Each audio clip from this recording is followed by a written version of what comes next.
Okay. Ladies and gentlemen, great Nigerians across the globe, it is my honor and pleasure to welcome you to this seminar on local government autonomy. I know we are all busy. We have a lot of things on our schedule to do. So please, so we thank you for taking the time to join us today for this important milestone in our journey to make Nigeria the great nation that it should be. We've all put a lot of efforts into making this GNA a success, but I would like to give special recognition to one man that has been doing this tirelessly, giving calls and reaching out to everybody. So it's with a special excitement that I'm pleased to introduce the Executive Director of GNA, Dr. Kayode Elusoji. Over to you, sir.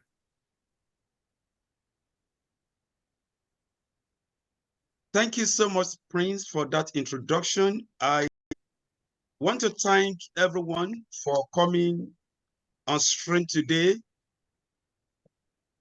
This is a great moment for all of us, and I believe even for Nigerians. And I will briefly summarize what GNA stands for and what we have been trying to achieve. The Great Nigerian Assembly was launched on 10th of November 2018. And our goal is clear.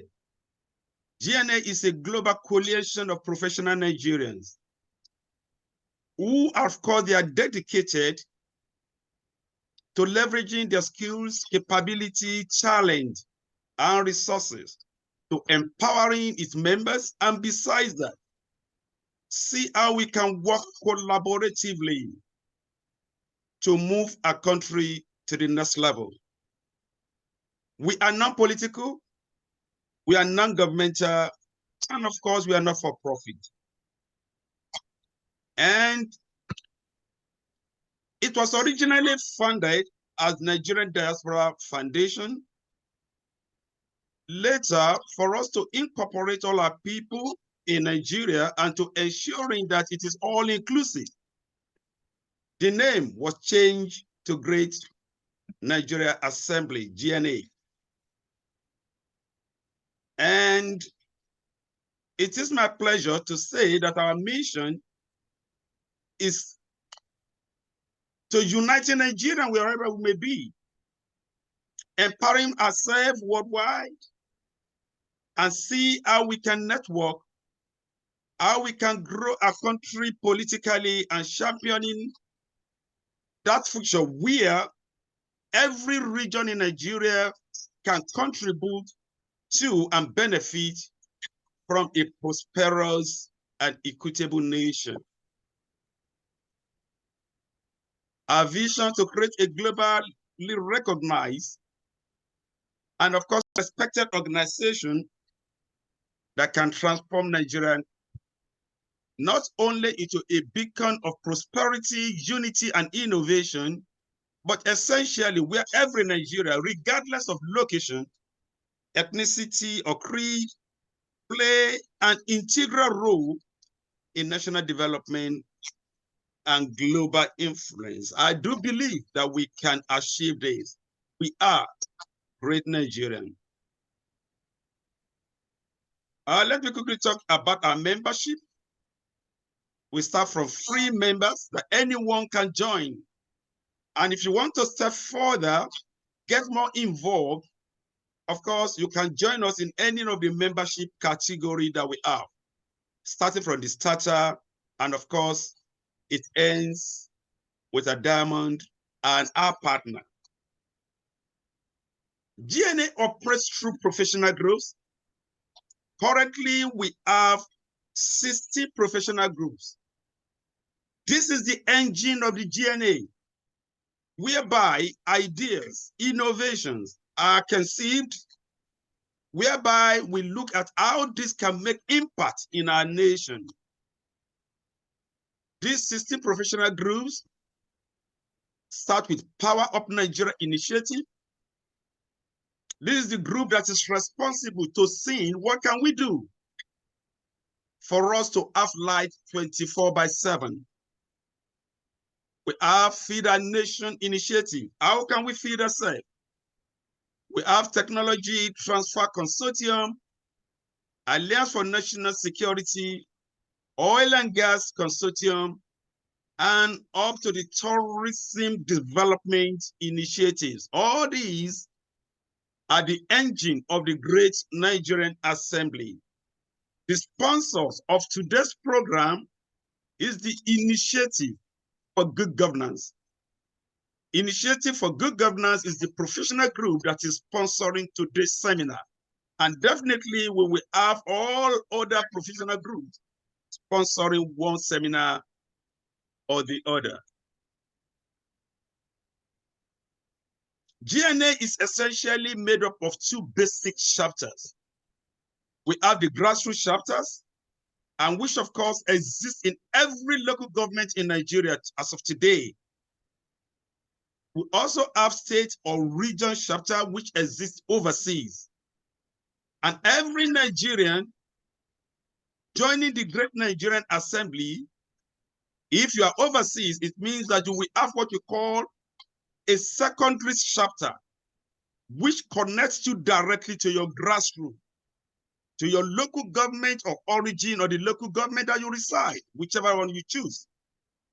And if you are in Nigeria, you join directly the grassroots chapter. What is the duty of the grassroots chapter? Our grassroots chapter is more like a mediator. Try to connect to our people and of course interfacing with the government and even with the private sector. And we all working collaboratively to see how we can move Nigeria forward. I want to thank everyone for joining us on this journey.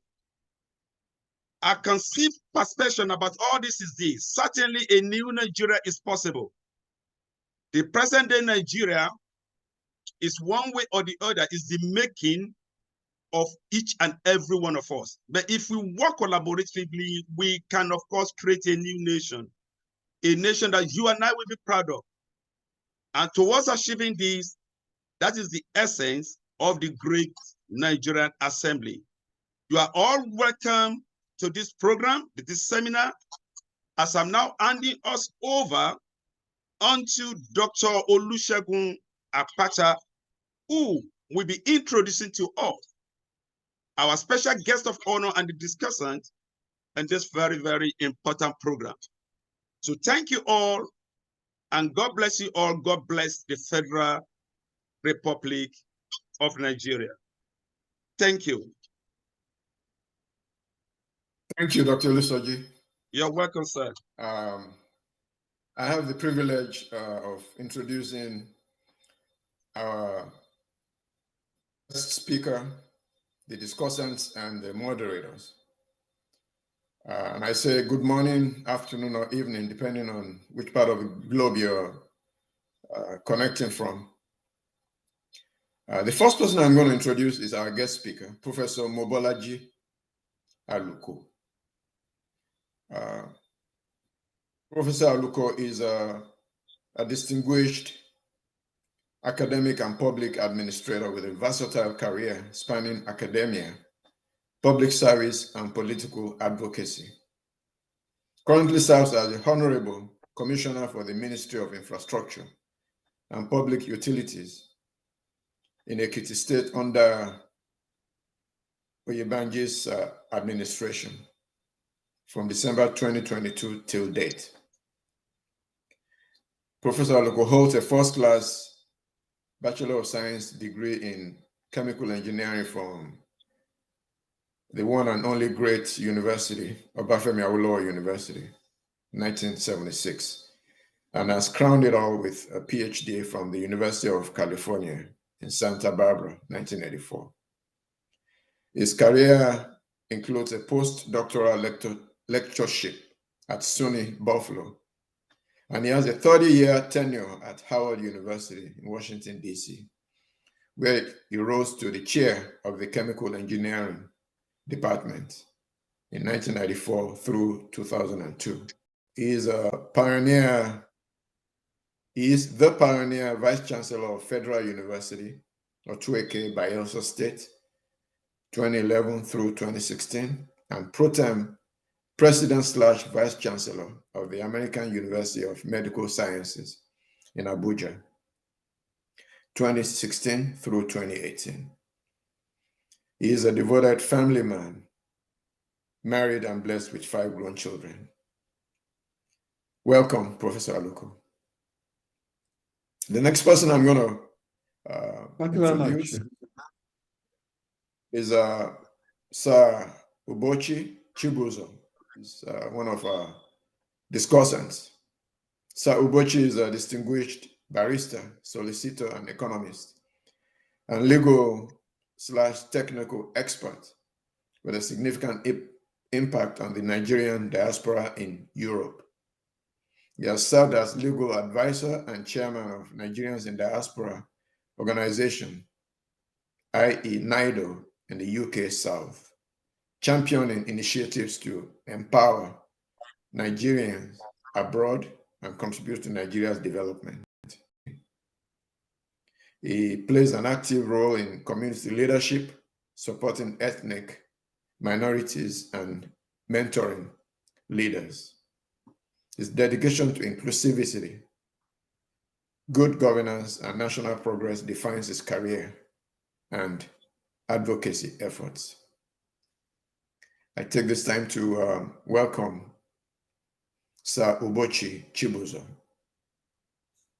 The next person I'm going to introduce is great Nigerian Colin Nweke. He's going to be one of the discussants.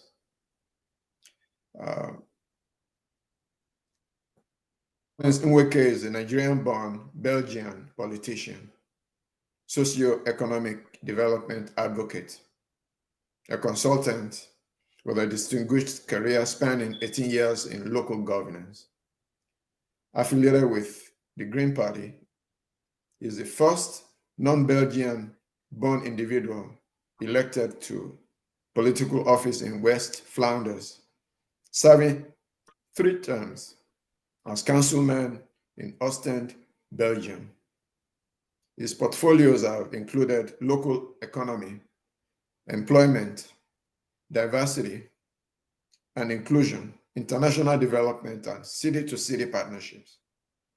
He leverages his experience in Belgian local governance to support local and regional governments across Africa, including Nigeria, fostering socio-economic growth and international cooperation. He is a passionate advocate for public transport, an avid cyclist, and a devoted family man. I take this time to welcome great Nigerian Nweke to our midst. The next person I'm going to introduce is a discussant by name Balogun Dapo Rotifa. Great Nigerian Rotifa is a passionate public affairs analyst and a steadfast advocate for good governance, social justice, and the rule of law.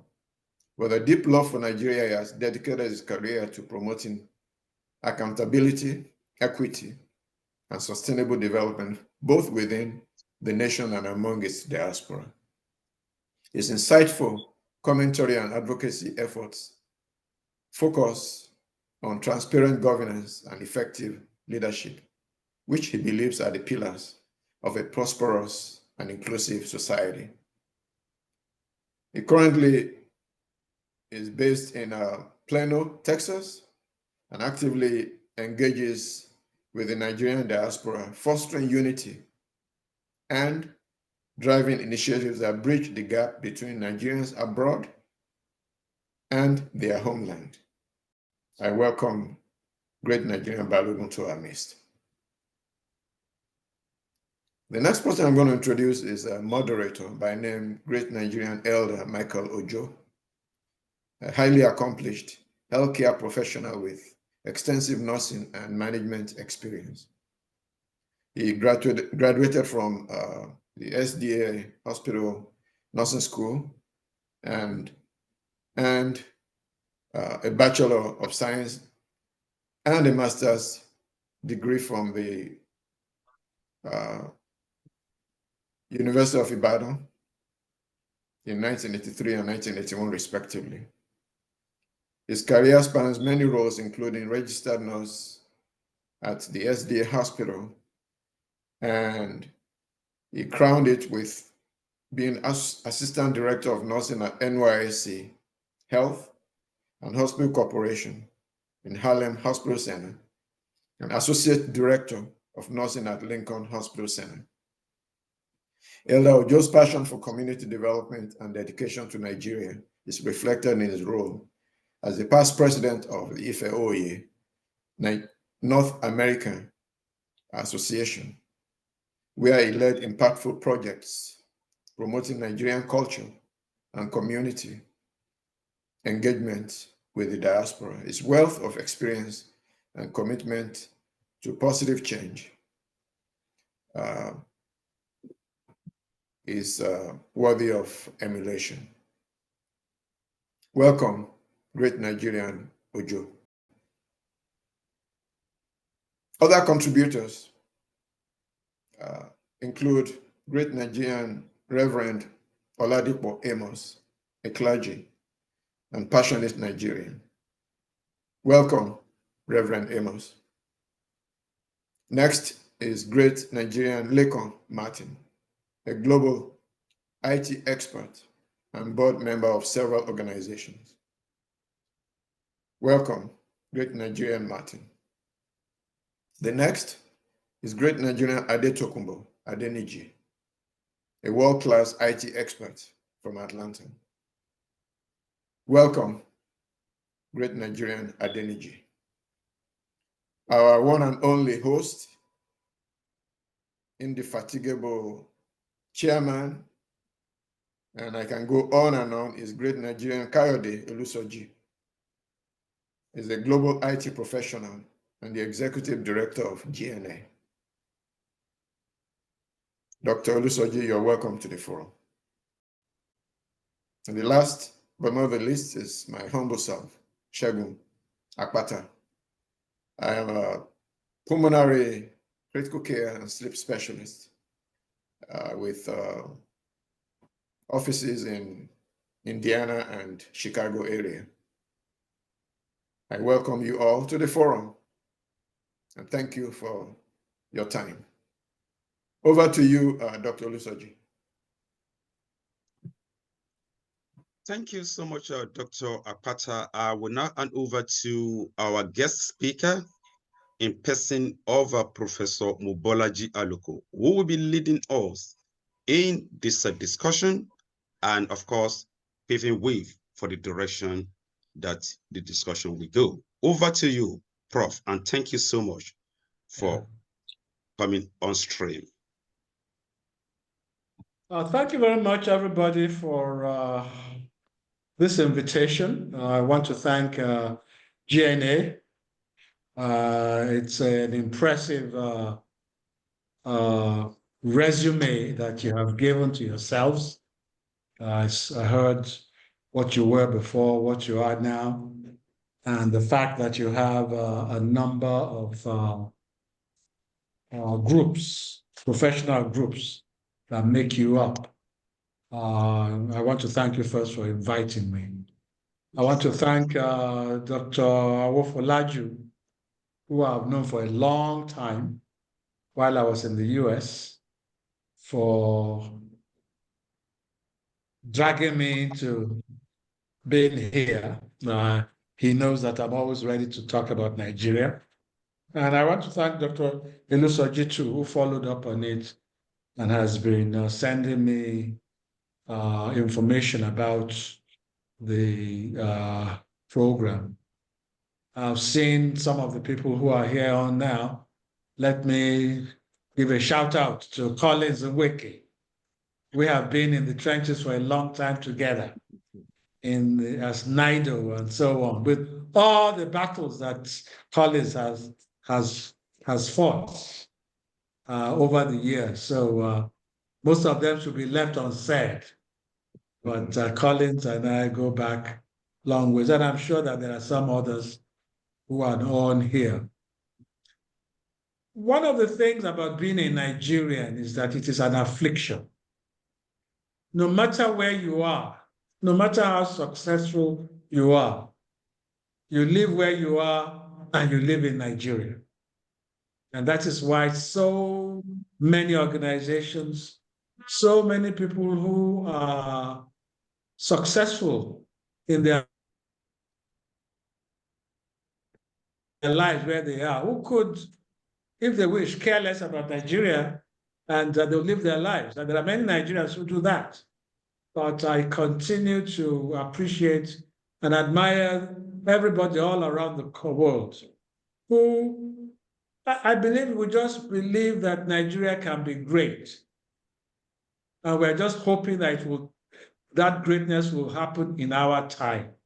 I think that is really what drives many of us, that there are those who saw an upward rise of Nigeria, and they also saw its down peak.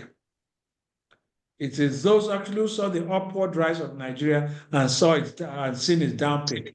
And that is our generation. That's why we are so passionate about it. Those who saw Nigeria in the decline just sometimes don't understand why we are so passionate about Nigeria. Okay? And you can't sometimes blame them. But we, in our generation, should continue to do what we can. And that's why I have been in Nigeria for the past, what will I say, 14 years. 13 years.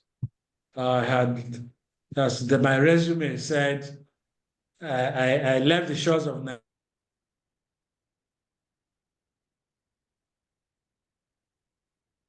Went to United Kingdom to do my master's, crossed over to the US to do my PhD, was supposed to have returned to Nigeria in 1978. And then the Buhari coup occurred. The Buhari coup occurred. And I said, okay, let me stay back and do a postdoc at SUNY Buffalo. And for the next 30 years, I was doing a postdoc at SUNY Buffalo. Not really. I spent only 1 year in SUNY Buffalo and crossed over to Howard University.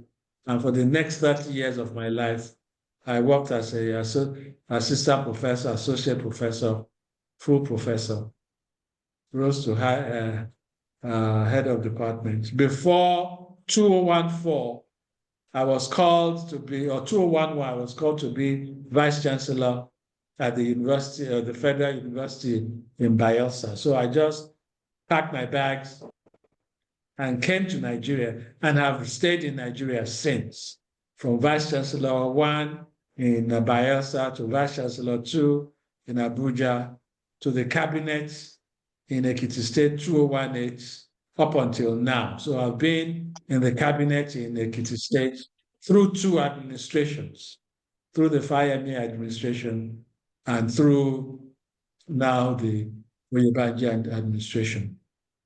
It is not easy to pull roots abroad and come back to Nigeria, but I'll tell you that I have been the luckiest. My return has been one of the luckiest types, okay? Because you come back as a vice chancellor, you know what that means. Anywhere, a president of university has a lot of privileges. Then you enter into cabinet too, has a lot of privileges. So I would not say that my return I'm not the one to say, oh, wow, come back. I came back and see how I'm doing. No, it's not everybody that gets as lucky as I am. So I am thankful to God for the opportunities I've had, and I continue to do my best to serve both the country as I served at the federal level I'm now serving at the state level. Today's lecture is about local government. Maybe you'll see me as a local government chair the next time around, now that they are being given some kind of financial autonomy, hopefully administrative autonomy. So let me now return to the discussion itself, which is about local governance. I first want to make a disclaimer that I am not speaking on behalf of Ekiti State.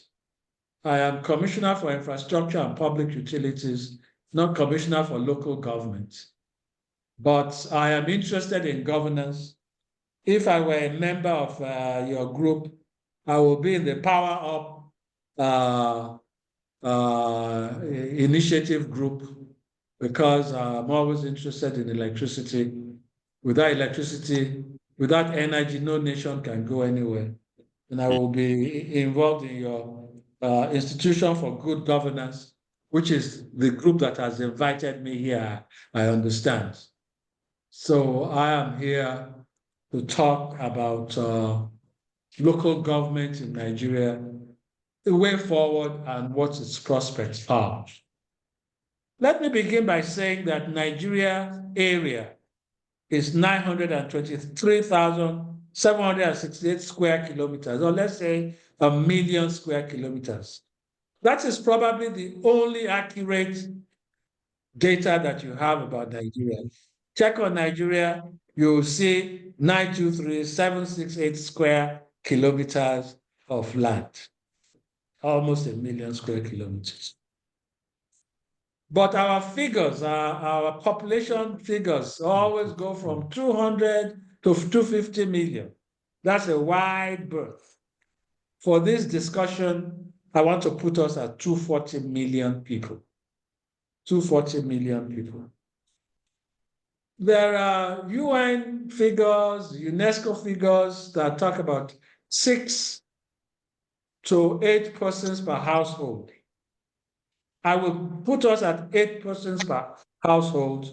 So we have roughly 30 million households in Nigeria, anywhere from 30 to 40 million households in Nigeria.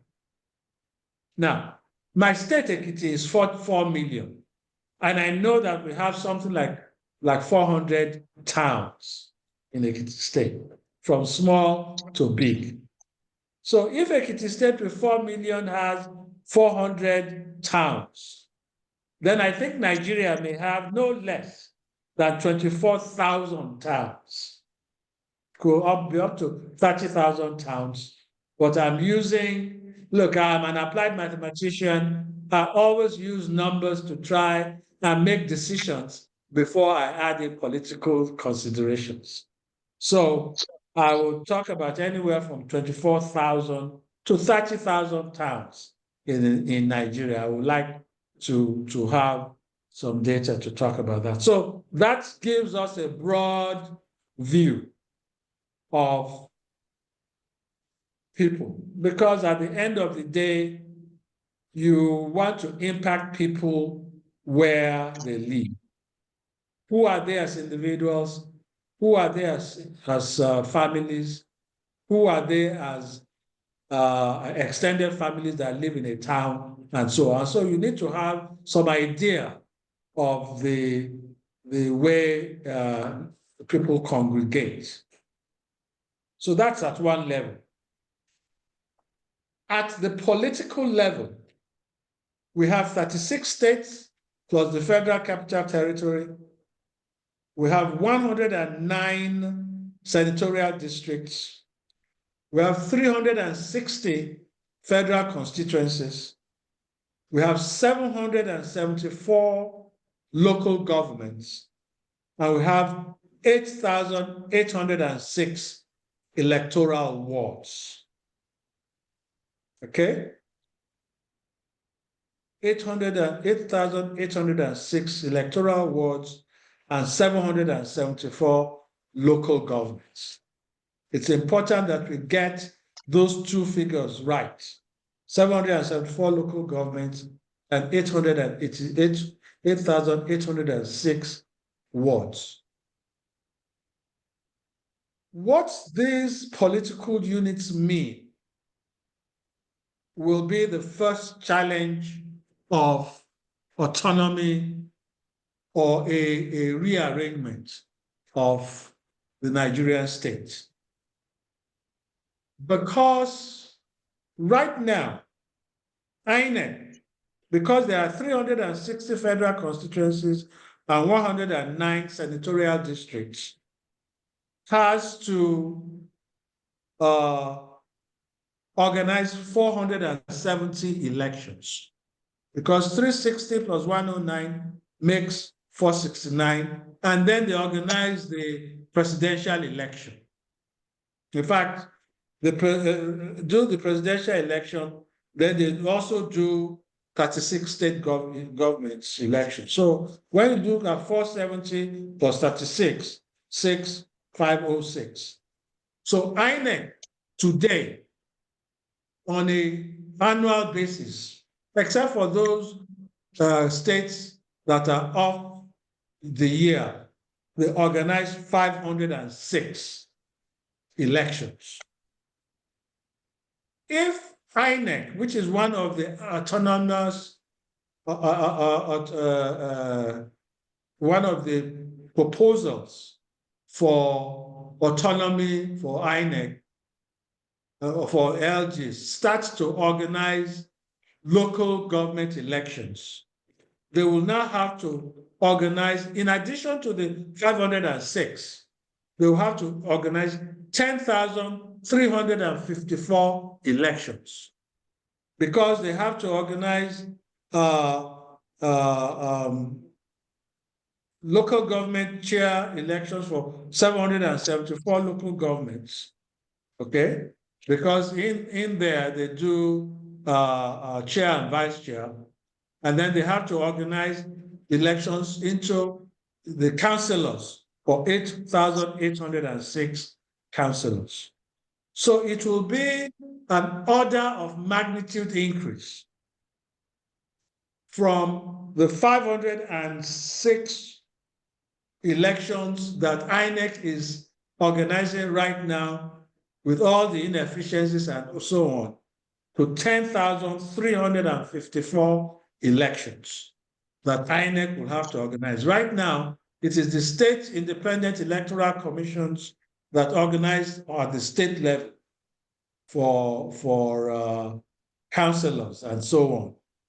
But if they push to autonomy of the state, of the local government, includes INEC organizing elections for them, that will be an order of magnitude ×2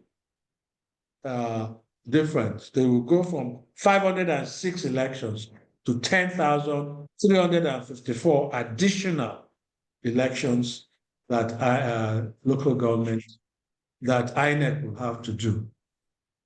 Now, there's also the issue of what is the federalism of Nigeria? What did the founding fathers of Nigeria conceive for the local governments?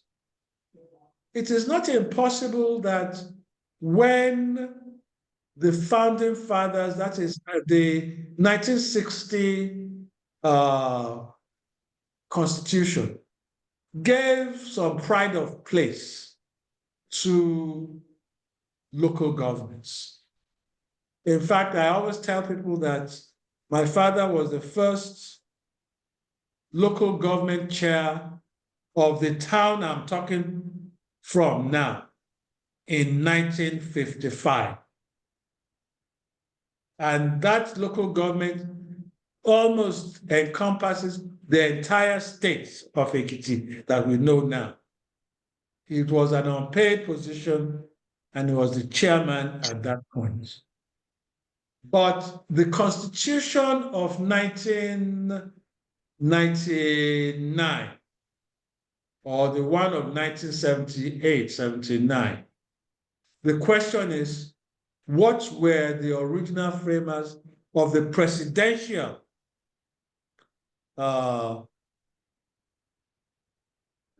system that was coined for the Constitution. What did they conceive? And I put it to those who hear me that the local governments were not conceived as the third tier of governance in the state. It was conceived as two tiers, the federal and the states. And the local government were subsumed under the states. I say that because reading the Constitution, you would see that the commanding height of the states, with all the specifications for the paraphernalia of power for the states, were clearly stated, but those of the local government were not that well stated. They were there. They said that the councillors and the chairman must be democratically elected, but they also indicated that the legislation for their running should be done by the State House of Assembly. So it was clearly subsumed under the states. They were not considered the third tier of power or administration in this country. Otherwise, the Constitution will have stated it very clearly. The barrister, is it Chibuzo? I'm not Ugochi Chibuzo. Knows that there's always a statement in law that if you have a legislation and certain things are very clearly stated, and certain things that you think should have been stated were not stated, the indication always is that if the framers had felt that that is what they wanted to say, since they had stated one in one way, they should have stated the other way in exactly the same way. So that is a point to be made. The other point to be made is that if in fact they thought that the local governments were supposed to be the third tier, would there have been 774 local governments? Because if you look at our local governments, they are all in different shapes, sizes, population, economic wherewithal, and so on. One would believe that many of them, just as the states were too, many of them were created out of political expediency, rather than they thinking they will be standalone tier of government. That's an important statement, that we have 774 of them. Would you expect 774 entities to form a third tier of government, in which you have 36 as one tier, then 774 and another tier? And if there are to be a third tier, somehow there should be some level of parity, or at least cooperativeness between the three of them. The final point is the issue now of the new legislation that the Supreme Court has ruled on, that is asking that direct money be sent directly to the local governments. And there is a lot of movement to shield the local government from any intrusiveness by the state, especially the suspicion against the governors that they have been the ones appropriating the monies of the local governments over the years. And that is why the progress of the local governments have been stultified. And the idea is that if they are given financial autonomy, that's if they are given financial autonomy, that's number one. Two, if INEC is allowed to, so if money is paid directly to them, that will give them financial autonomy. If INEC is asked to do their election, that will give them political autonomy.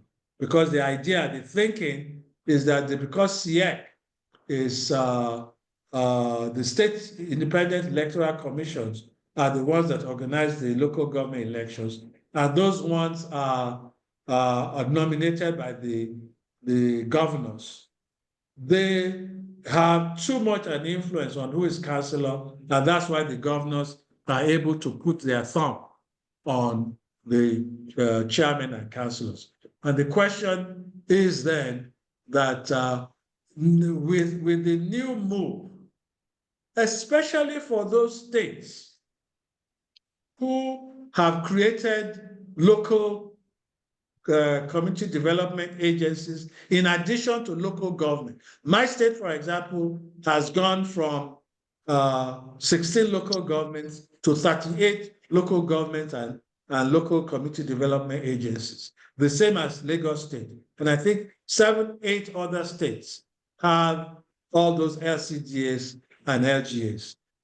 That is going to create some crisis.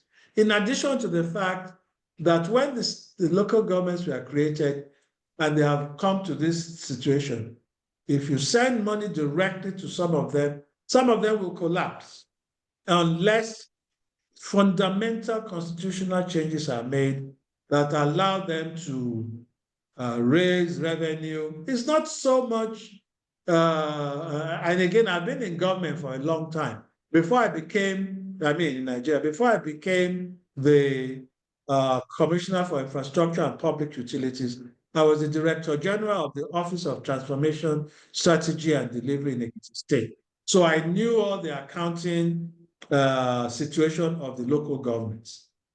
The government, at least as far as my state is concerned, the governors do not touch anything about the local government money. Rather, because many of the local governments, if they were to resent their local government allocations and they were asked to spend it only on themselves, they will not have enough money to pay their teachers, to pay their health workers, to pay their so many things, to do their roads. So the states have been working with the local government chairmen, have been working to ensure a level playing field for all the local governments. But since the Supreme Court is asking them to do it now, they'll have to do it. But I can assure you that there will be a lot of reorganization to be done. And I think that is where I really want to end, that we are in a situation where the local government is very important. It is actually the best level at which governance should be done.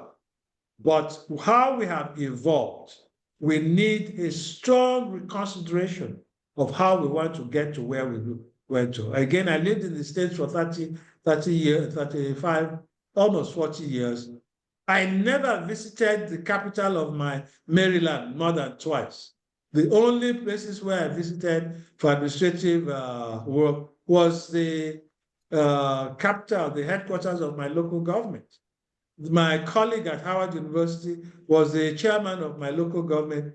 He was elected 8 times for 2 years. He was councillor, he was chairman of council for 16 years. So I value local governments, but we need to be careful about how we are moving right now. I will stop there for now. Thank you. Thank you so much, Prof, for that very detailed explanation and thereby setting the tones. I will now hand over to our moderator, Elder Uju, to take it over from there, allowing the discussant to go into details of the discussion. Thank you so much, sir. Over to you, Elder Uju. Thank you, sir. All right. Good afternoon, everybody. Thank you, the guest speaker. And I want to thank the CEO, Dr. Elusoji. I welcome the panelists. I know the ball has been set rolling by the key, the guest speaker. And one of the things they identify is the constraint of the autonomy, if you look at our topic, we said pathway, resources, and impacts on sustainable development of this proposed autonomy of the local governments. So, in essence, from what he has spoken, I'm going to call on, we have about 5 to 7 minutes for each speaker, please. Let us be mindful of time. I'm going to call on Sir Chibuzo Ubochi because we're on the way to autonomy, and then we're going to address the pathway to it. So he's going to help us discuss on the needed legal frameworks and constitutional changes that needs to be done, at least to have this autonomy in its full-fledged, because right now they don't have autonomy at all. We know that the states had always been, from what the speaker just said, it is not that the people assume that the state is standing on the local government. No. By the Constitution of 1999, the states, they have what we call state joint local government fund, which needs to be addressed. Then we also want to look at it whether there's a need for total devolution or just the concentration. So our legal experts, Sir Chibuzo Ubochi, I know you are equipped already, so we want you to please help us delve into this. Thank you. Yeah, thank you, moderator. Before I start, I've listened keenly to Professor Bobolaji Aluko. Let me put something up front before I start. It might not count within my 5 minutes, but Enugu State has 17 local government areas. PDP won 17 out of 17. Akwa Ibom have 31 local government areas. PDP won 30 out of the 31. Kano have 44.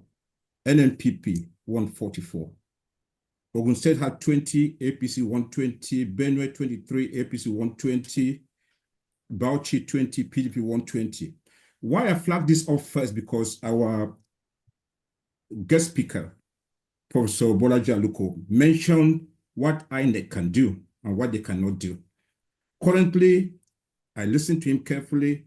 INEC conducts 506 elections.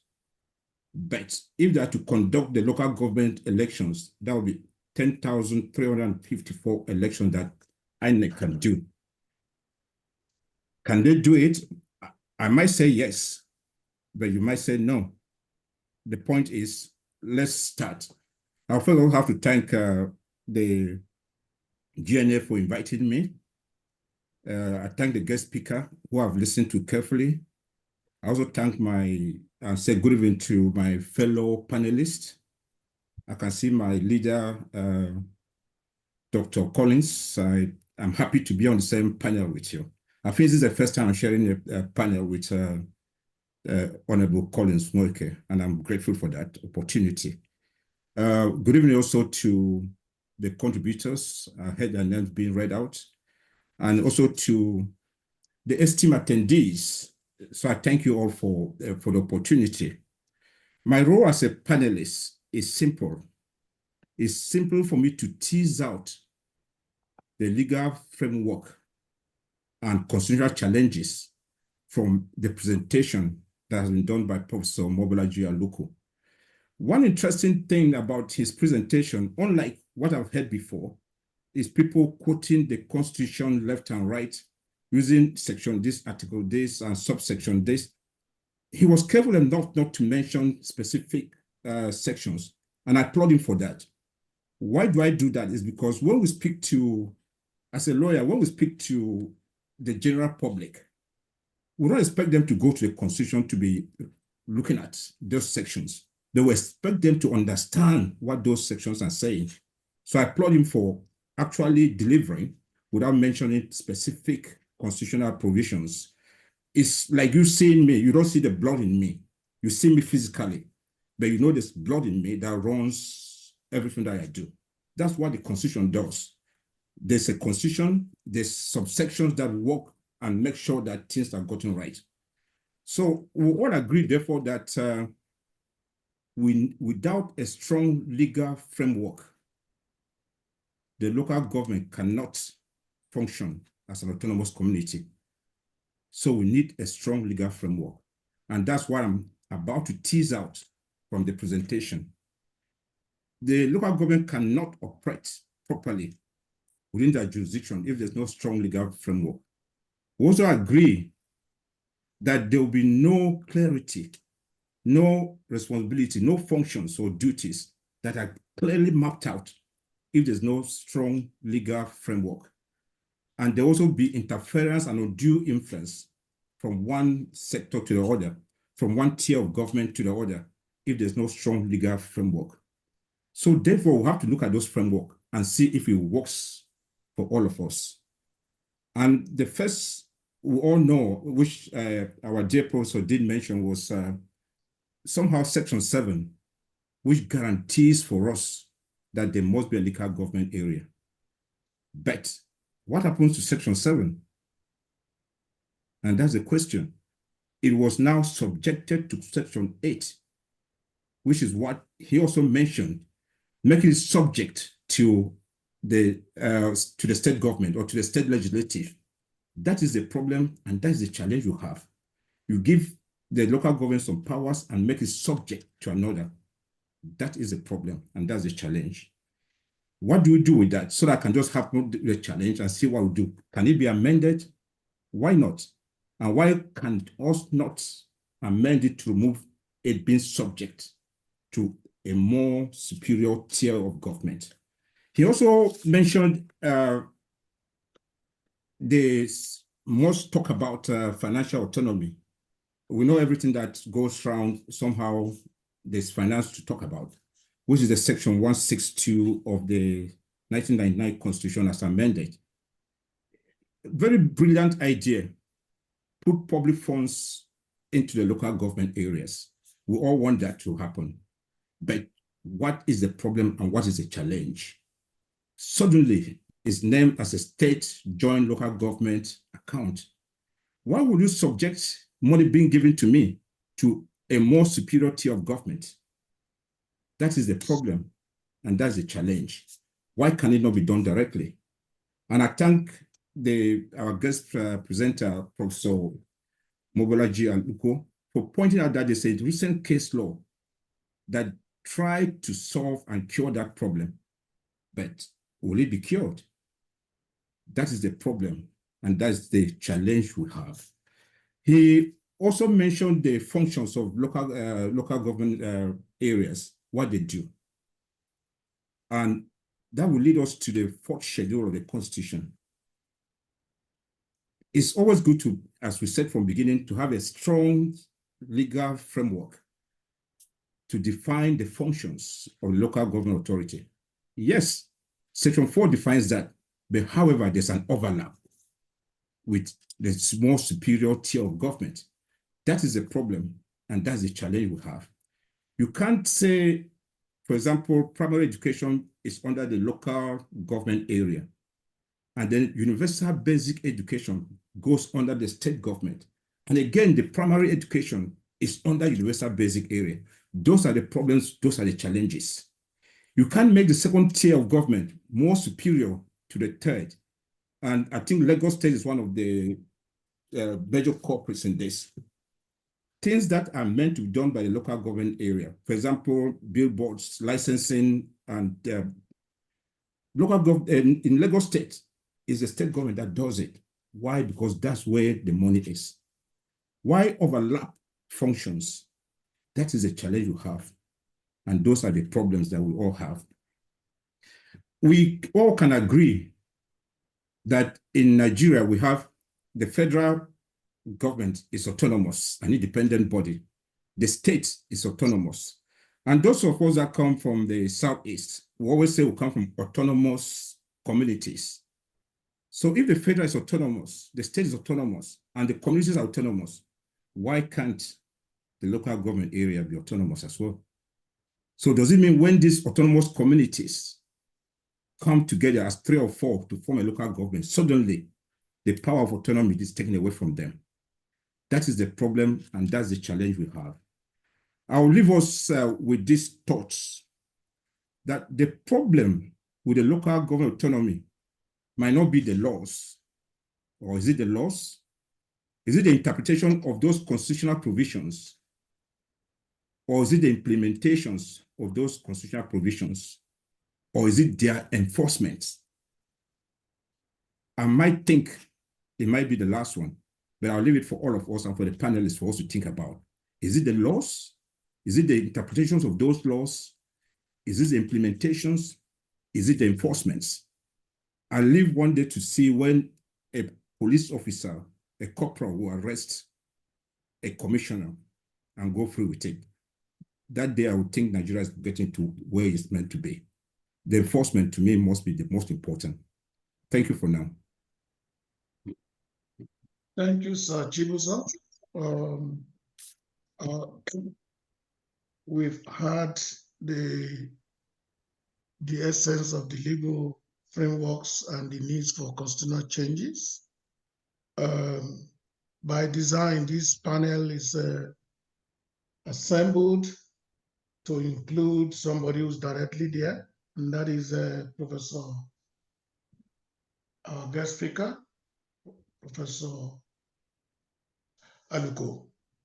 And then, of course, we have heard from our legal experts what the fact that there's no way we can have the functional local government without supporting legal framework and the constitutional backing. Now, when we learn from others, those of us who live abroad, I mean, where we are, we know that we have 3 tiers of government. And the next speaker has been involved in foreign governments where he works. He's expert in that area. We want him to learn his experience in that area. Let's learn from them. They have 3 tiers of government there. Let's see how the international experience he has and how we can use international models of local government autonomy to help Nigeria. So I want to call on the GNA Collins, GN Collins, Inweke. Are you there, sir? I am, and thank you so very much, Yes. Mr. Ojo, for the introduction. I wouldn't waste much time on the protocols because that will, of course, eat into the little time that I am allocated. But I cannot help but acknowledging the brilliant intervention and presentation of Professor Aluko. Those of us who know him close up, of course, are not surprised that, he has exhibited such brilliance. Chibuzo, Sir Chibuzo, was spot on. As a matter of fact, I want to actually stand on his concluding remark. And that concluding remark is that the problem is not the legal framework. The problem is the enforcement of what is already existing, because the fine laws are there to capture what is meant to be the best practices in local governance in Nigeria. Now, that brings me, for a start, to actually, looking at, first and foremost, what are the latest developments as far as local government, local governance is concerned in Nigeria? I believe that the most significant was what happened this summer, just a few days, before my 59th birthday on the 11th of July, when the Supreme Court, had a ruling on financial autonomy of Nigerian local governments. Now, it became very, very clear that the local government has actually, governance of, local governments in Nigeria has actually taken center stage in the realization that human development in Nigeria cannot move an inch if the local governments are not purposefully managed. Now, the present administration took immediate steps to follow up on that ruling by establishing, I believe, a 10-man, committee, implementation committee, to actually implement the rulings of the Supreme Court, and ably headed by, I believe, the Minister of Finance. Now, you also have to realize, as part of the latest developments, that a number of states have actually thrown their support behind the Supreme Court ruling to the effect of financial autonomy of local governments. It's not new. It has always been there. It's just that the Supreme Court now provided more clarity as far as that is concerned. And so, a number of states, for instance, Lagos State, has thrown their support to say exactly what the court said is what we are going to do. But a number of other states have taken a more nuanced position. We're looking at, for instance, Anambra State, that has said that, yes, we support local government autonomy, but we believe that it should not be a full autonomy. There has to be checks and balances.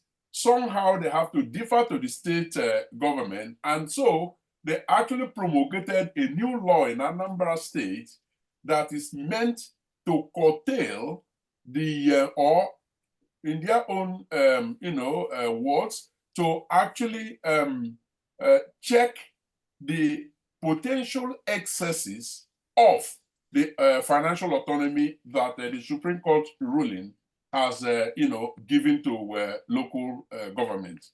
Now, it remains wait and see whether the court, if challenged, will actually overrule the the Anambra State, position.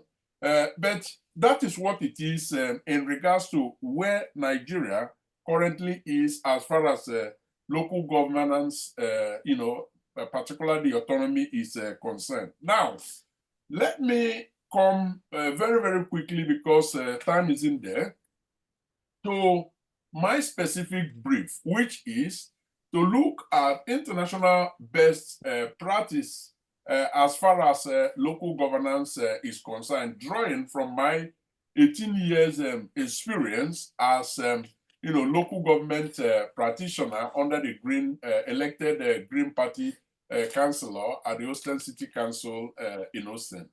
Now, my portfolio has covered a number of,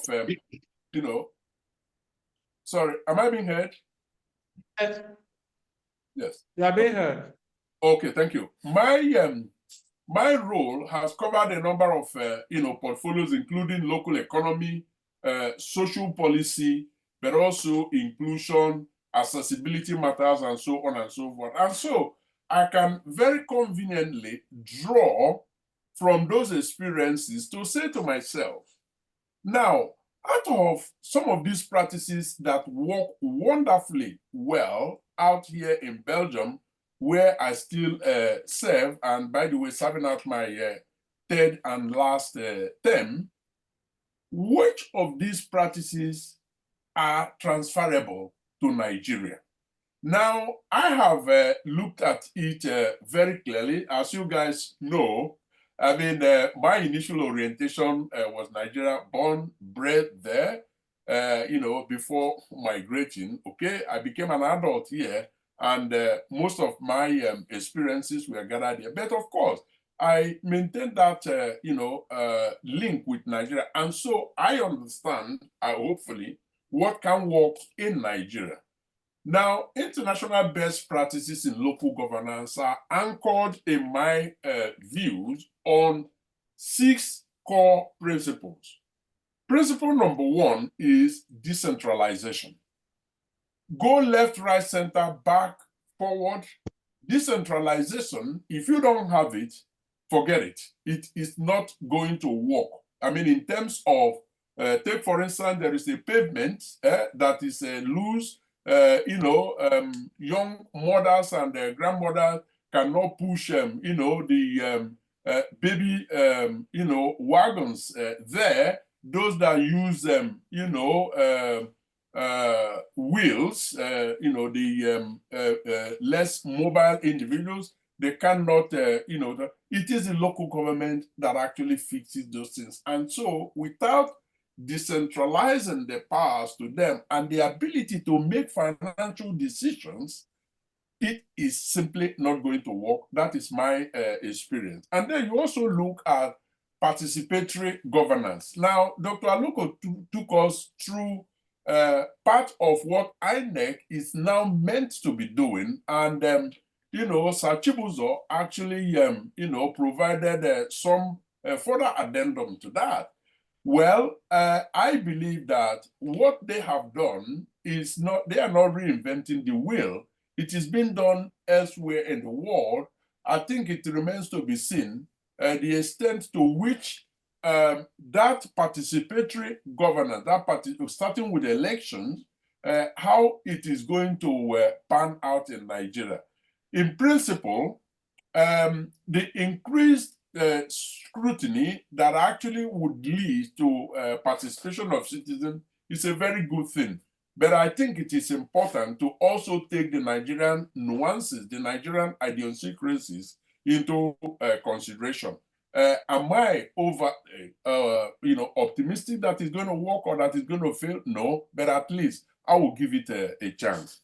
And then you also look at a third principle, that of capacity building at the local level, because every local authority has its own specificities, and the capacities to manage, the local government affairs have got to be cut to the size of those, communities. And so it is important that, capacity building for local governance is actually devolved down to the local areas where, such matters take place. And then issues of accountability and, transparency, which I believe was one of the cardinal points of the Anambra State example, is one that cannot be taken lightly, because I'll give a specific example. At the moment, I am Counselor for Social Affairs.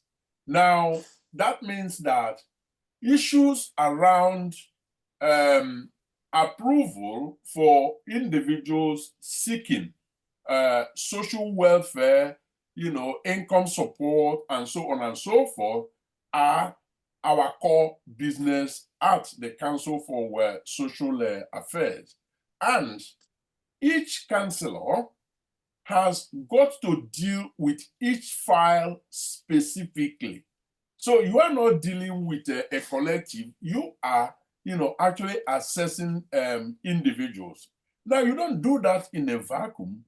You do that on the basis of existing laws. And the federal government, devolved to the regional government, actually exercise the oversight function, whereby from time to time, they come to the local government to assess decisions that we have taken.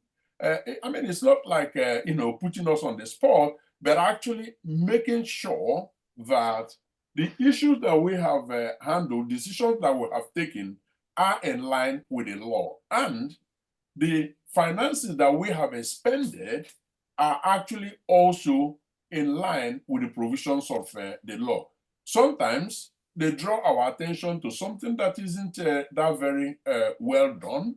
And so, the administration actually works out a modification in terms of how next decisions are going to be taken, just by way of, an example on accountability, but also, transparency as a very, very important principle of best practice. Now, intergovernmental relations is also very critical, and I'm very happy to learn that following the Supreme Court ruling in Nigeria, there has been an intergovernmental, committee set up by the current administration to, link all different ministries to ensure that they collaborate rather than compete. That can only be a very good thing.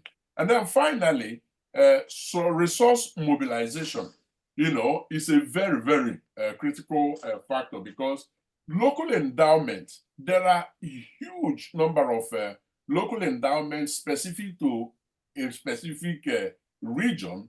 And if you do not decentralize the ability of local governments to be able to build up, mobilize resources, rather than simply awaiting allocation coming from Abuja, you will continue to be in for a big trouble.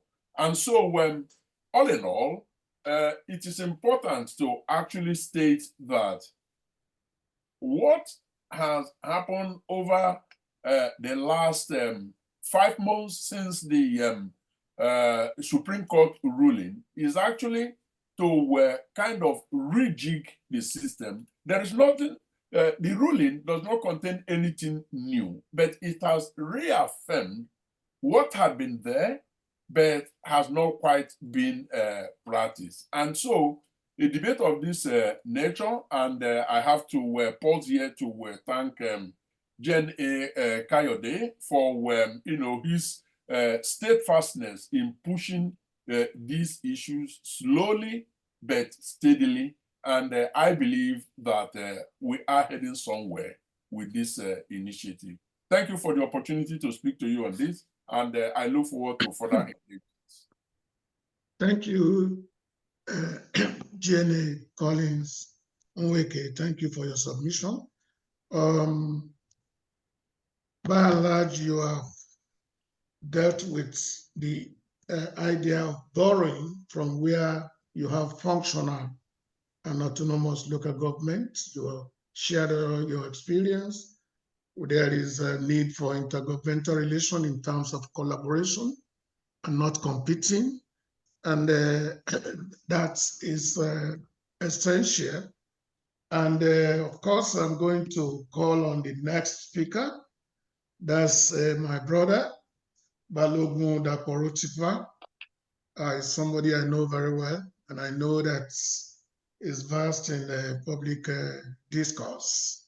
So we're going to have to invite him to deal with the economic and administrative impacts of empowering a local government in Nigeria with the proposed autonomy in sight.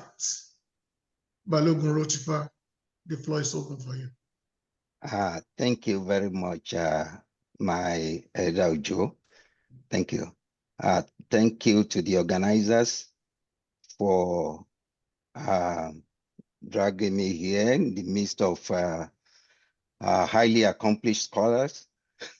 And I thought to myself, okay, I'm just going to come here to learn from the great Professor Mobolaji Aluko that we've read about, and also all other powerful speakers that are presented to us. So I'm just going to add my only two thoughts to the all-important discourse today. So thanks to Professor Mobolaji Aluko, I think so refreshing. So when I got this, I've been thinking about this. Most of what most Nigerians think about local government autonomy, it's all about money. It's all about the money coming from federal government. Oh, now the money is going to be coming to local government directly, and they can do their own thing themselves. But I think it should be more than that. I'm glad that we had how things are done, and then there's the experiences that Professor Aluko even shared, and I'll pick from there. He said he lives for so many years in Maryland. He never had any, maybe twice had business to go to the state capital. But in Nigeria, everything revolves around state capital when you talk about the state. And I live in Dallas. I live in, my house is in one county, but my job is in another county. But you find out that what they do in one county may be different from the other county, but they are still in the same area. But we don't have that kind of, so that's the kind of autonomy that I think we should be looking at.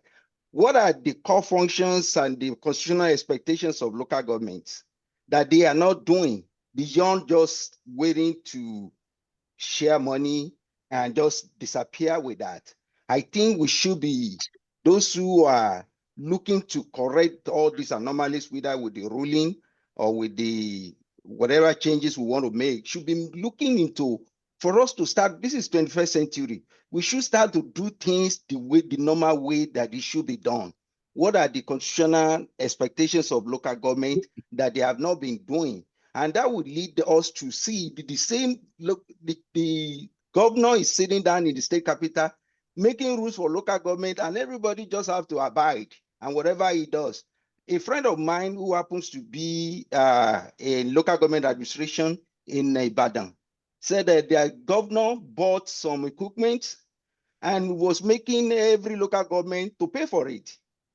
But when you see what is the need of Ibadan Southwest to Akinyele local government, which is, Akinyele is mostly agrarian area, where whereas Ibadan Southwest is just like administrative only. So why do you make them to do the same thing? And that's where I'm talking about the economic implication of autonomy. So the needs in one local government may be different from another. And this is because we are not practicing even the local government laws and the constitutional expectation the way it should be. So these are the kind of things that we need to take a step further than just expecting there will be, just taking it beyond just sharing money or allocation from the federal government, because that's all the focus always about the allocation, the allocation, the allocation. Go to local government headquarters, everything you hear is the allocation. They're not talking about their core functions that they need to do, that they need to improve on, that need to learn how to do it, but just always talking about the allocation that is coming from federal.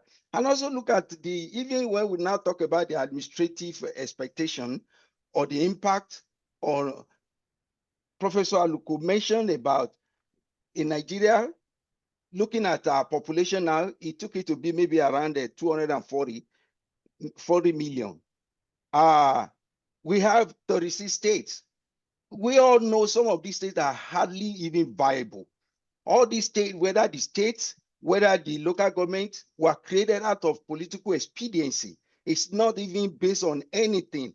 I guarantee you, if it is not for the constitutional requirement, if we still have military, we would have had more states beyond the 36 states that we had. The last exercise was, all the states that were created in Nigeria were created by the military, maybe except only in the First Republic. So it's because we don't have, and it's just like a gift that they are giving. Are they really relevant? Do we really need 36 states in Nigeria? Do we need all the 774 local government? Do we need all the LCDA that they were creating? What is their viability? When you now factor in the overhead that they use in running the various levels of government, you will see that what is taken away from development from the people. And this is the kind of thing that I think we lack the leadership to even take this head on, that we need to change things and put this in proper perspective. Not just focusing on only the aspect of money that we are going to share, or what's the benefit, or how do we, in Osun State, if we have means now, we will even say we want another state within that Osun State that is already struggling.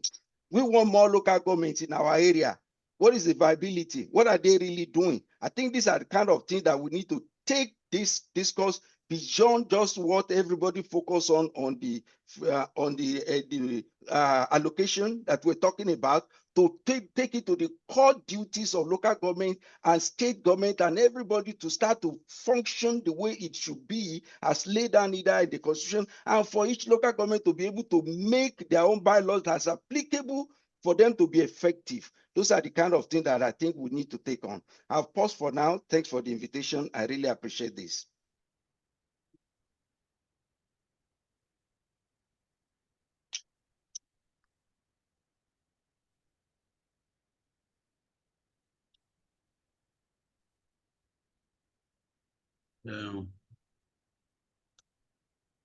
All right. Thank you so much for the presentation. I think Elder Ujo is Sorry, I was okay, sir. yeah, I was cut off. I didn't know I was muted. Okay. Sorry. Yes, thank you, our host, Dr. Elisoji. And thank you, Mr. Rotifa, Dr. Rotifa, for the presentation. By and large, the next thing is the discussion. Let us have a full discussion with members around. We have 10 minutes for that. Let us interact and see the response of our people from the audience. And then we'll go to the next stage later. Yes, any contribution or question that needs to be posed to any of the speakers? I will redirect the question to the speaker and know whoever has that area. Let's listen to our people. You can signify your interest. But yes, Albert Ayeni, please. I saw your hands up. Ayeni, you have the floor. I'll mute myself. All right. Yes. Are people hearing me now? Yes, we can hear you. Yes, we Okay. Thank you so much for this excellent discussion. I've followed every speaker's contribution, from the keynote speaker to all the other major speakers. Yes, local government autonomy is a brilliant idea. And I know Albert Ayeni very well, Professor. Yes, yes, local government autonomy is long overdue in Nigeria. And as Professor Aluko said, I think that is the best level at which people can enjoy democratic governance. There is no doubt about that. I've been in the US for about 25 years now, or getting to 28 years. And as Professor Aluko said, I've not ever thought of going to Trenton for anything. Trenton is the capital of New Jersey. That's the seat of government. Everything that I needed, I can find at either the municipal office or the county office. All of these things have been so streamlined in such a way that people can feel the impact of good governance in their life.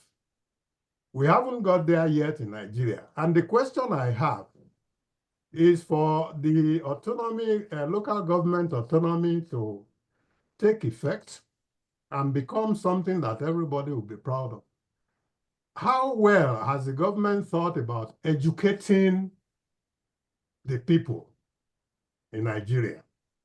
Enlightening the people in Nigeria, this is not beyond what the federal government can actually take on. We have to educate our people to let them know these are the activities the local government can do to touch the lives of the people at the grassroots. Do we have that in place? If we have that in place, then the people's mind can now be developed to a point where they know what to expect. What should we expect from our local government chairman? What should we expect from the councillors? What should we expect from the state government? What can they do? There are some programs that can be exclusively handled by the state. And there are programs that will be exclusively handled by the local government and even municipal authorities. how much do the people really know about this? And I think that is a big responsibility for the federal government itself to make this known to the people. Whatever educational program they are going to design at the community level, people should know what to expect from the various arms of or various levels of governance that exist in the country. I don't know if Professor Aluko wants to address this. How far have we really gone into looking at educating the people about what is the implication of local government autonomy? What does it mean? How does it impact my life? What difference will it make between what has been and what will be if that local government autonomy is properly implemented? Thank you, Mr. Coordinator. Professor Aluko, are you there? Please, can you give a brief response to that question? Okay, maybe I'll just take a few, because I've made some notes, and I will answer Professor Albert Ayeni's statement, and then say a few things. Let me indicate that there are a number of states who have indicated their happiness about the autonomy, and they say, fine, let's go. Let me tell you, they are saying it tongue in cheek. Many of them are saying, okay, sure, you think we are the ones causing problem. Okay, we'll see. We will leave it. All the money we've been spending on the states, we will stop spending on the states, and we'll see how they will go. So don't let us think. Many of the states know that unless the legal framework that Sir Chibuzo said, if it's not put well in place, there will be problems. If these interferences and lack of transparency and capacity building, because the councillors and chairmen, as they have been chosen now, were chosen under the defective issue. Now you are sending the money to them now. No. That is going to cause a problem. Dr. Albert mentioned the education of citizens. In fact, it is not only the education of citizens, but even of the councillors themselves. Yes.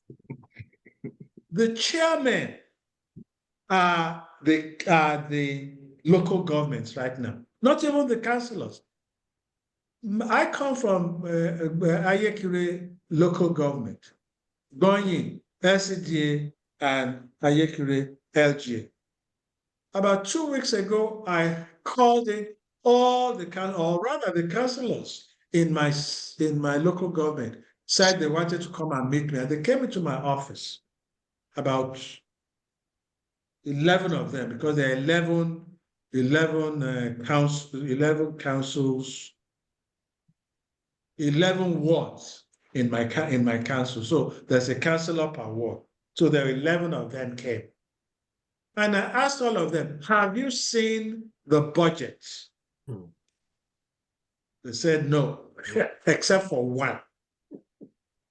They had not seen their budgets.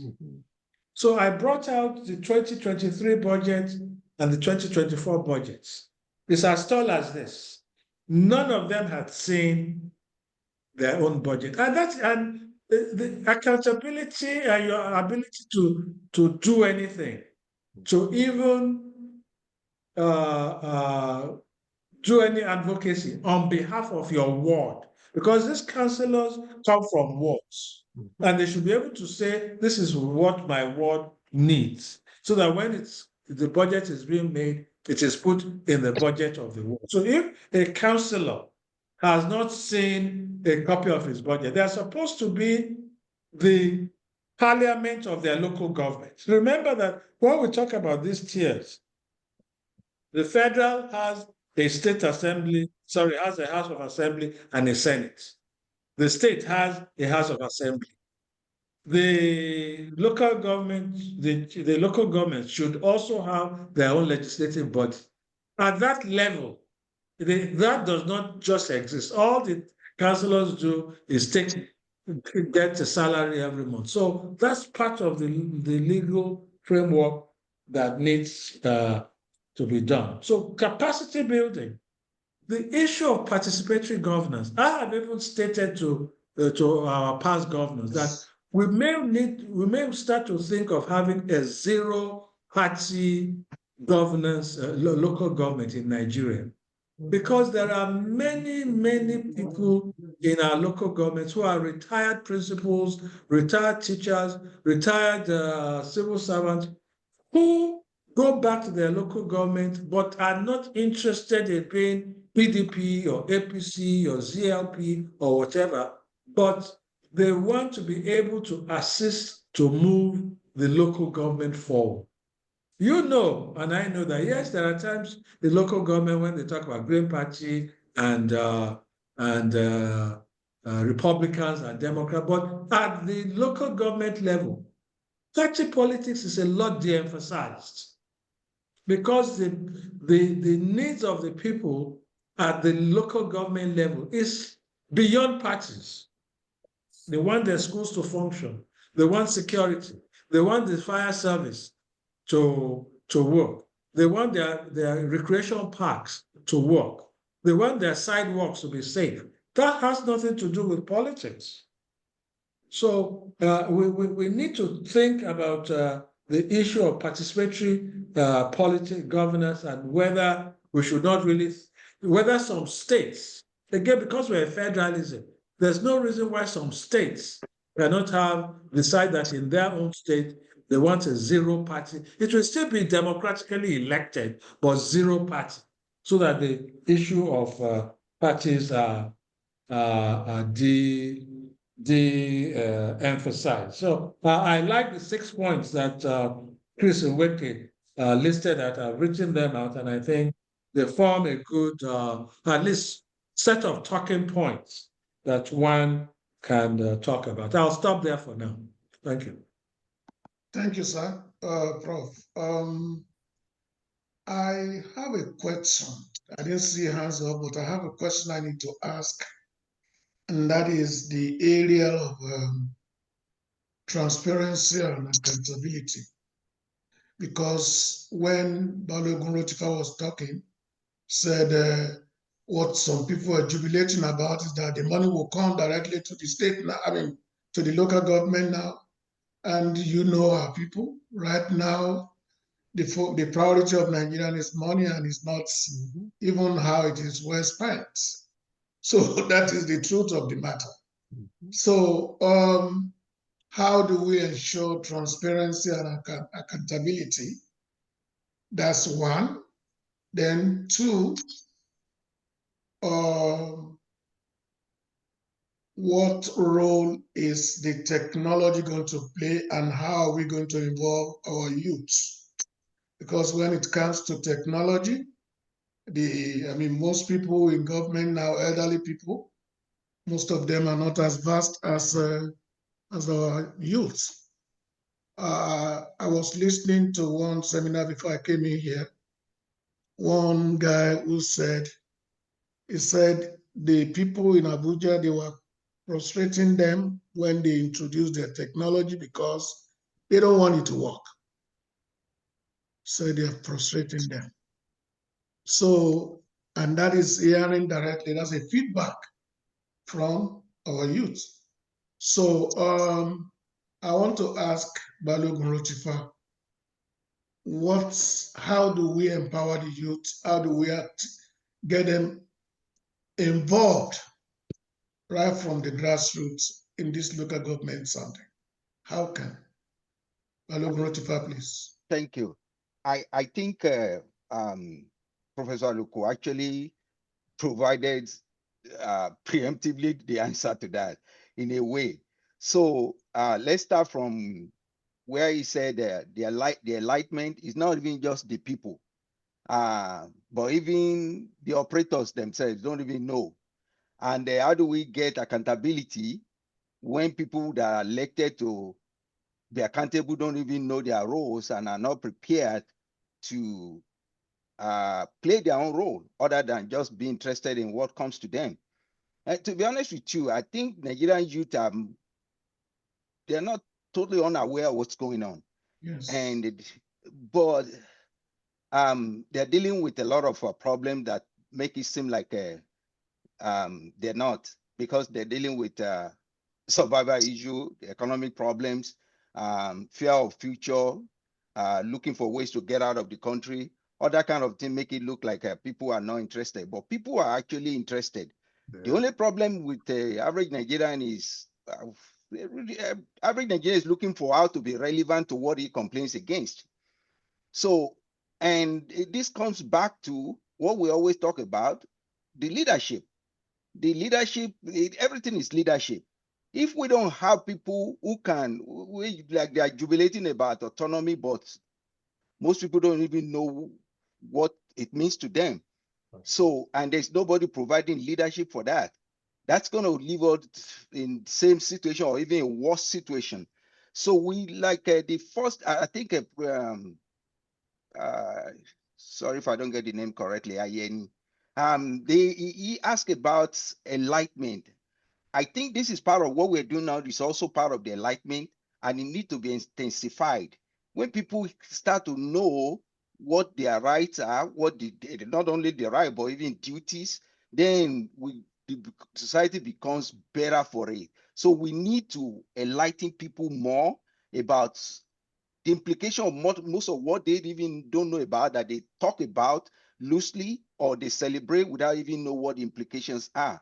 The youth, I mean, I think civil societies like this needs to go into universities, go to, even in our own area. I was in Ife like 2 months ago, and I met some people and I said, what are we doing to even go around secondary schools to teach them about some of these things from now? We talk about local government in that forum too. And I said, they need to be aware. It's not just them. We want them to be better citizens, but we are not providing them the tools they need. So we need to do that now. And we need to change the school curriculum to include some of these things that will help people. Some people in older ages now, you probably cannot change them. But the ones coming now, we need to now to start to make them aware of their duties and responsibilities too. So that's what I think we need to start to focus on. Thank you, Balogun. Mr. I see Chimodu. Collins hands up. Sorry, I saw. Okay. Oh, Prof. I saw Collins, but no, sorry. I wanted to just say two things in terms of ensuring that our local governments are accountable, just as the state governments are accountable. You know, one of the things that was set up at some point was the Treasury single account. The whole idea behind that is to limit the number of banks that our local government, each local government can operate. They may not be able to operate only one, but limit the number of accounts. Maybe one for capital, one for recurrent, one for overhead. Very few of them, that everybody knows what those banks are, what the accounts are, and a few people have the right to know the balances at any given time. That is a simple way of having accountability.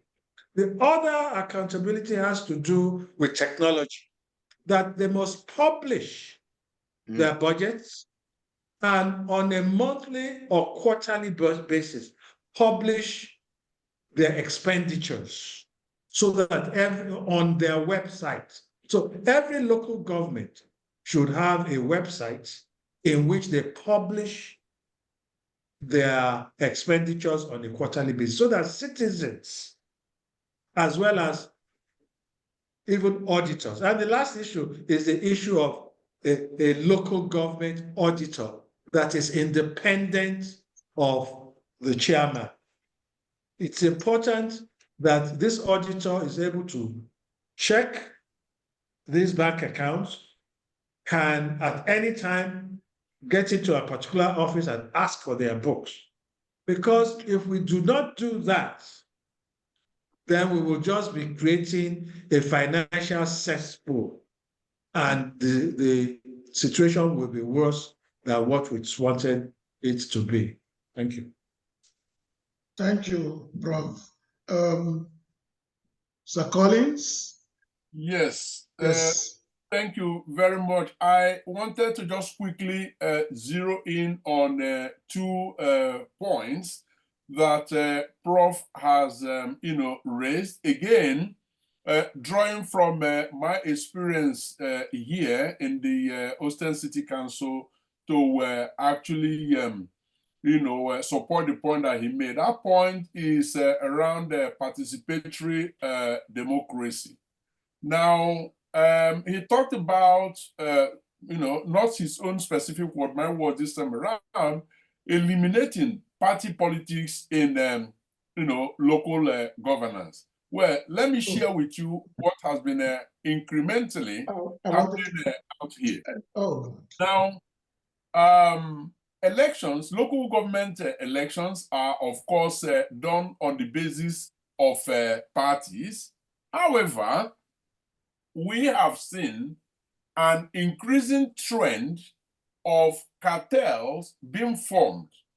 What that means essentially is 2, 3, or 4 parties grouping together under a specific name. Most of the time, the name that they decide to adopt actually derives from local reality.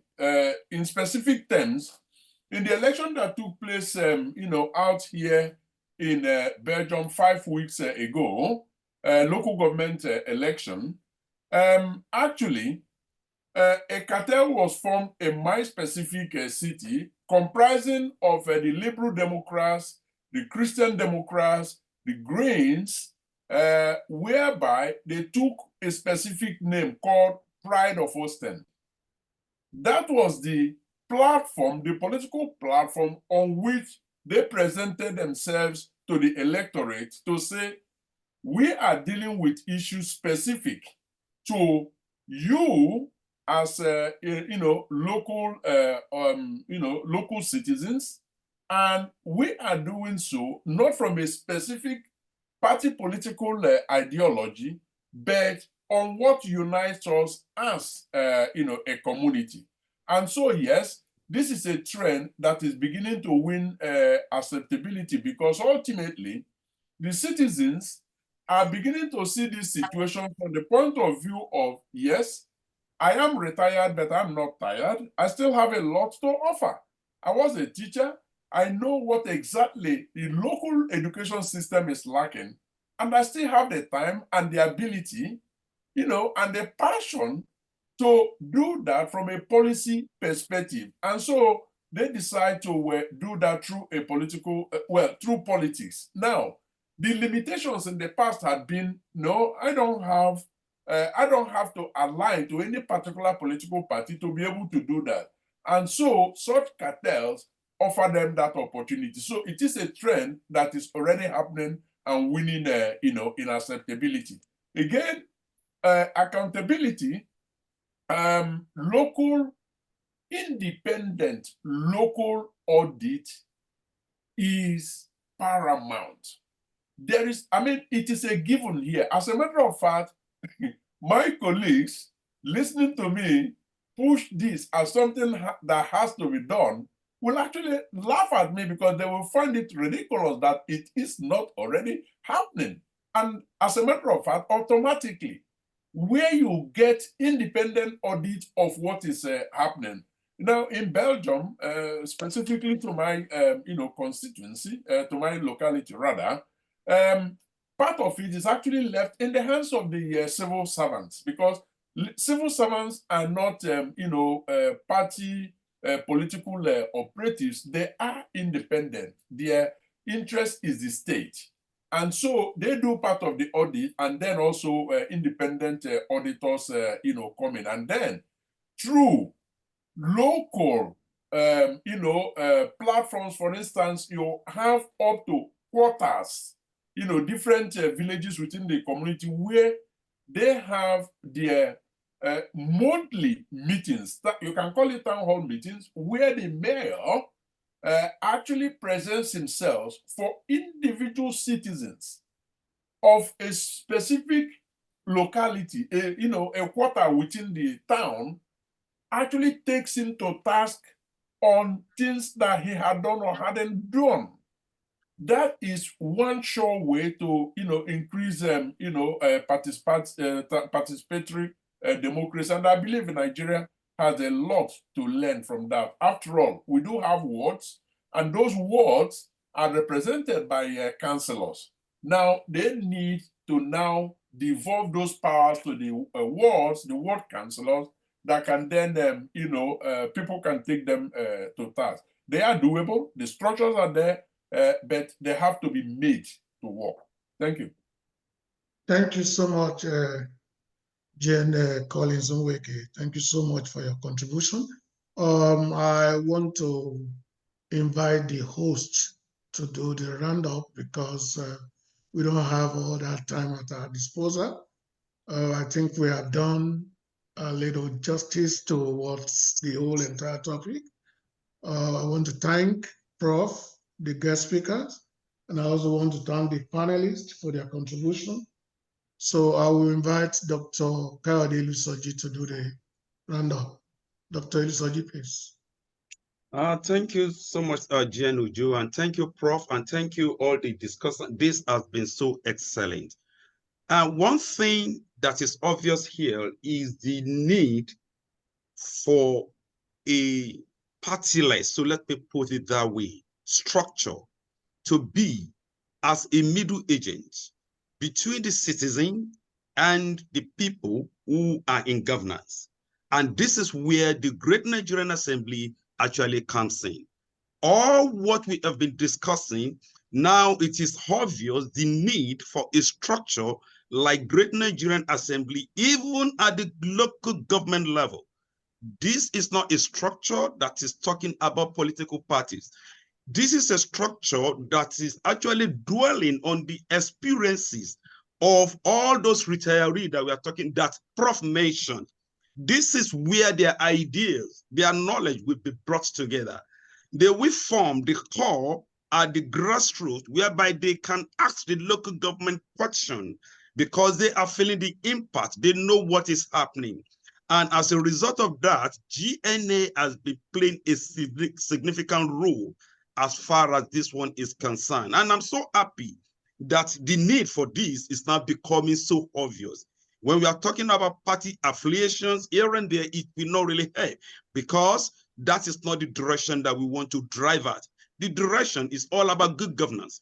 The direction is about how are we going to improve the lives of our people? How is that road will be fixed, which of course is meant to be a trunk C road to be fixed by the local government? How is that market will be taken care of? The healthcare system at the local level, how will they be addressed to making sure that the citizens feel the impact of governance and democracy? Then what we're now talking about is that the GNA grassroots chapter, these are their core responsibility. I'm based abroad here, whether that is based overseas or whether we are in Nigeria, this is where we meet as a meeting point. We are not talking of party affiliation. We are talking about how we can move our nation forward. And regarding technology, GNN has been building a powerful structure to making sure that our youth are brought into the mainstream because, of course, they are our future of tomorrow. That's the reason why we have segment for the youth, for youth development, and someone even mentioned about going to school and all those kind of things. These are the things that we'll be able to do at the grassroots level. This is a very, very interesting discussion, and I really appreciate the contribution so far. So I will quickly now hand over to Prince Adetokunbo Adeniji, who will just tell us to encourage people about what we are talking about and before promoting GNA membership, before Reverend Amos Oladipo give us the vote of thanks. Prince Adeniji, over to you, sir. Yeah, thank you, Dr. Olusoji.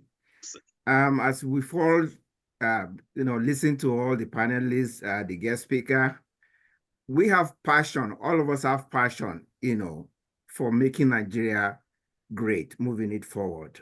You know, if you ever go to any function, you will see Nigerians talking passionately about Nigeria. I think where we lack is going to the next level, putting this thing into action. So I want to encourage all of us in this seminar that anytime we have the opportunity, especially if you go back home, try and reach out, find out who is your local LGA counselor. Talk to them. Talk to people that you encounter. Encourage them. Let them know about what we are trying to do here. You know, because we know the leadership is lacking, but again, the followership too is lacking to a certain extent. So every opportunity we get, let us engage our people. Let them know about what we are doing at GNA, you know, encourage them to join, you know, and if we have to sponsor people in terms of the membership level, let's do that, you know, because what it takes really is not, it doesn't really cost a lot for, especially for those of us in the diaspora, might be able to sponsor 1, 2, or 3 people, you know, and I want to encourage us to reach out to our friends here in the diaspora also to let them know about what GNA is doing, encourage them to join. You know, because you see Nigerians, we always say, oh, problem. Yeah, we know we have problems, but there are solutions. So let us focus on practical solutions and see how we can move Nigeria forward. Thank you. Thank you so much, Prince. Before we round up, before the votes of thanks, I want to hear the voice of GN Olalekan Martins, our global cybersecurity experts. So over to you, Honorable Martins, please. Thank you, our admirable CEO. All protocols observed. I want to thank all our invited discussants. They have done justice to the topic, and we have learned a lot. And I think the problem of local government administration in Nigeria has been highlighted and continue to be highlighted over and over again. One of the areas that I would have loved to ask questions, I think it has been covered in the area of education, in the area of infrastructure. How do we build operating infrastructure that will help the success of this autonomy? What are the technological innovation that will allow us to be able to provide those services to the citizens of the local government? Also, what are the, and I think that has been said by our admirable barrister Chibuzo in terms of the legislative angle that we need to look at, that will provide a kind of a framework for federal, state, and local government to work very seamlessly. There is huge issue to be resolved. And that's the reason why in GNA, with this type of seminar, it is important. And I was just trying to share with the CEO whether we also have other stakeholders that could join in such a discussion like this. I also want to thank our prof very well, Professor Aluko, for highlighting some of the very key important areas in terms of this local government autonomy, financial autonomy that has come to existence. So I want to just encourage all our members, as GNA Adetokunbo have said, to please reach out. There's a lot of work for us to do. Combining our effort together, I believe Nigeria will be great and Nigeria will get better. Thank you so much for allowing me to say one or two things. Thank you. Thank you so much. We are most welcome on this. A word from Professor Martins Dada, please, before we hand over finally to Reverend GN Reverend Oladipo to give us the vote of thanks and we close. Thank you. Professor Martins, please, sir.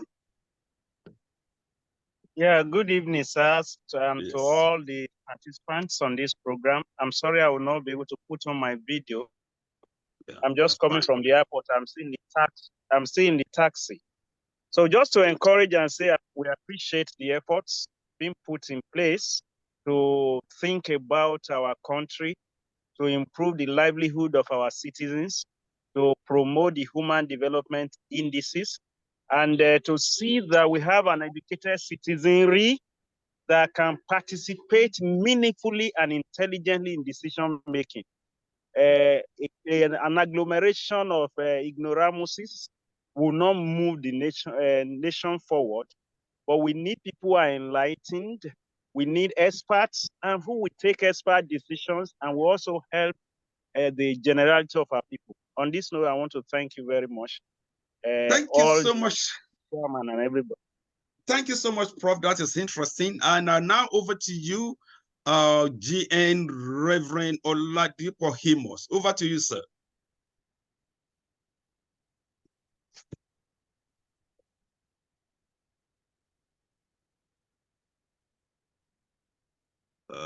Let me see. Asila. Okay, if yeah, can you hear me? Okay, we can hear you now. I'm sorry. Okay. First and foremost, we want to thank all of you everywhere in the world that are on this platform today. You know, it's an opportunity to even see and know now Professor Aluko. You know, this is the name that I will be hearing for a long time. And I just want to thank GNA for bringing him to this platform. Thank you very much. And at the same time, we want to thank all the guests, all the contributors, all the panels, the moderators, and especially the director of GNA for the opportunity given to us in order to think well about our country, Nigeria, and what we can do to develop the country. So on behalf of GNA, I just want to say thank you to all of you. And we pray that God in his mercy will be with each and every one of us and continue to lead and guide the leadership of our great country, Nigeria. Thank you. Thank you so much, Daddy, for that. And finally, we have an architect among us here, one of the prominent members of GNA, just to say a word.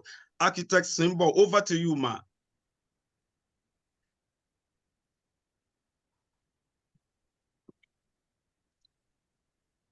Can you hear me, ma?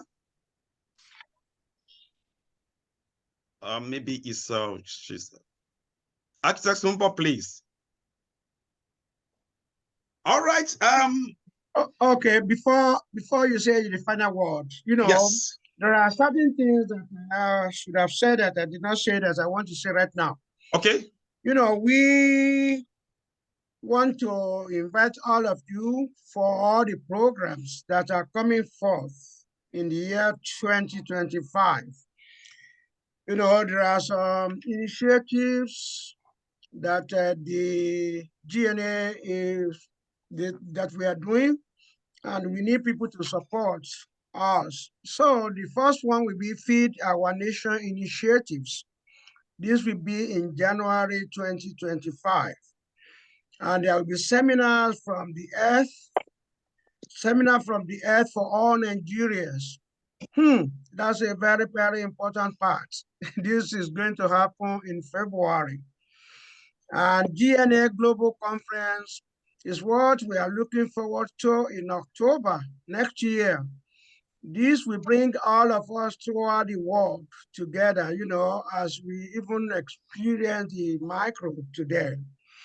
And there are so many other seminars from other professional groups that GNA is trying to take initiative and bring together all of us in order to develop this great country that we belong to. Thank you very much. Thank you so, Reverend. We are really grateful. Okay, over to you, Architect Simba, please. Okay. Okay, Hi, thank you, ma'am. Okay, yes. thanks. Hello, everyone. Thank you so much. I'd like to thank everyone for attending. I'd like to thank the the CEO of the GNA, our guest speaker, our moderators, and all those in attendance as well. This has been of great. I've been more enlightened by this because I have actually made a comparison to the how the government runs in the US, how the local governments run in the US compared to Nigeria. So I'm sure it's helped other people as well. And I hope this is a good start for us. We can keep, now I think it's going to set everyone thinking, and it's going to set our children thinking as well. So thank you everyone for coming in. Please bring your friends and other professionals on. And I hope you all have a great weekend. Thank you. Thank you so much, man. On the final note, thanks for saving the evening for gender balance. For gender bias. I am that one. so that they will not accuse us of what are we yes, doing. yes, it makes a difference, doesn't it? Yes, we need that voice. And apparently, from what we've discussed, there will be subsequent discussion. And GN Inweke and I and other people on this platform, not only that we are going to put this one together, definitely it will land in appropriate quarters, because these are, we have raised salient points here which we need to really express further, and it will be at the appropriate offices in Nigeria. So we want to thank everyone for coming on stream. Prof, we really thank you. That was really a good start for us. And Sashibuzo, my God, you are really amazing. Oga Collins, I thank you so much. And our Honorable Daporoti Fabalogun, thank you so much. Elder Ojo, our great moderator, we really appreciate you, sir. And Prince, everyone, we are really grateful. Thank you so much for attending. And we will let you know well in advance when another event of CNA will be organized, and definitely all of us on this platform, I believe, will be happy to join in GNA. Prof, you are already a member, sir. Yeah, thank you, everyone. Thank you. I think we can call it a day here. Thank you so much. Thank you for inviting me. Membership fee is before Thank you for I inviting agree. me, and thank you, everyone. Yes, sir. Thank you very much. You're welcome. I enjoyed it. Thank you, sir. Bye-bye. Thank you. Bye-bye. Bye. Thank you. Bye-bye. Thank you. Bye-bye. Thank you so much. Bye-bye. Bye-bye. Bye. Bye, everyone. Bye. Bye, everyone. Thank you. Collins, hello. Oh my gosh. Thank you.